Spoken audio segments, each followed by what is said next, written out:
we have consolidated for what we've gone through, the kind of loss we've gone through. We have consolidated quite a bit of the membership of the party.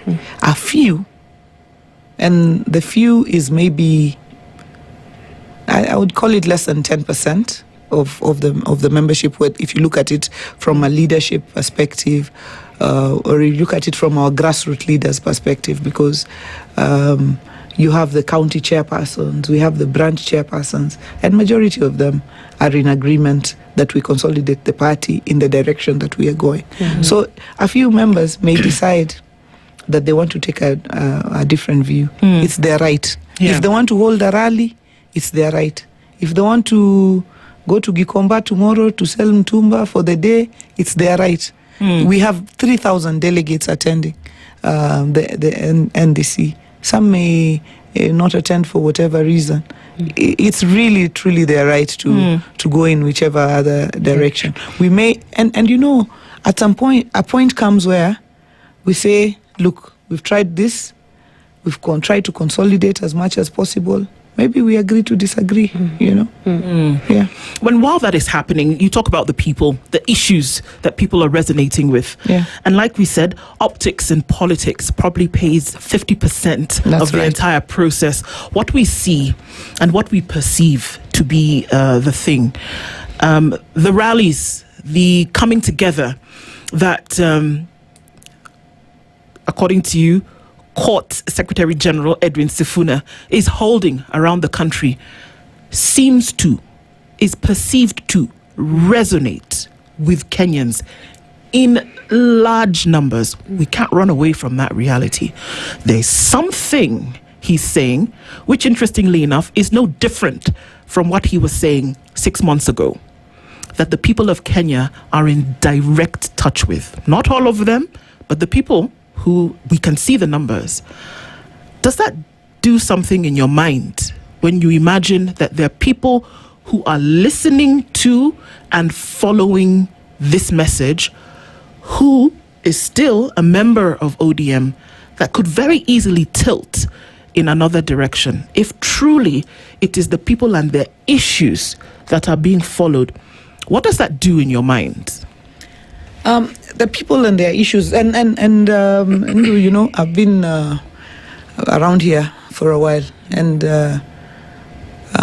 sitting governments,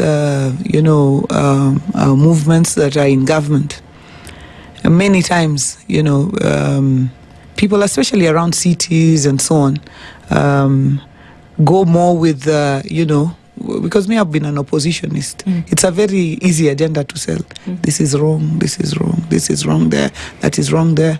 And people will reason. If I go to whichever place and those people have a bigger persuasion around the issues of one term or whichever way, they will come in large numbers. But I have gone also around this country and spoken to ODM supporters, and while they have issues to raise, maybe whether it's cost of living or whether it's they have issues to raise, but they have told me boldly that we feel it's better for us to remain in the broad-based arrangement. Do they understand what that means, really? From your understanding, when they tell you this, Governor, when they say that we feel it is better to remain in the broad-based government, this is somebody who has health issues, who has education matters, who has food on the table issues. When they tell you that we prefer to stay in the broad-based government, do they understand what that means? Or do you take it at, they've said it and so we move on? Well, yes, they do understand. And this is the reason I think they understand. When we went to Busia, for example, there's a big industry, being built there. For the first time, they're going to have a stadium out there. For the first time, they're seeing this Lake Victoria Ring Road. For the first time, the railway is going to hit Busia, and it's going to create dividends. So they say that from that perspective. Okay. They say there might be issues, but if we look at the landscape, this is the argument. If we look at the landscape, what alternatives exist? Do we go to an arrangement that advances ethnicism, tribalism, that feels some people, some parts of this country are shareholders, others are not. Where is our place there? What is the end game? They say, okay, you might be saying good things, but what is the end game on this whole affair? Do we go where we have been embraced, or do we go, and they understand by the window more than you can imagine. And I'd like to invite you to one of our meetings anywhere. They understand more than you can imagine. And while it's sensational sometimes to have, this is wrong here, this is wrong there, when you face this conversation, the people will ask you, and they're asking them, by the way, they're asking even these people, tell us what the end game is. Tell us how this path takes us to a better future.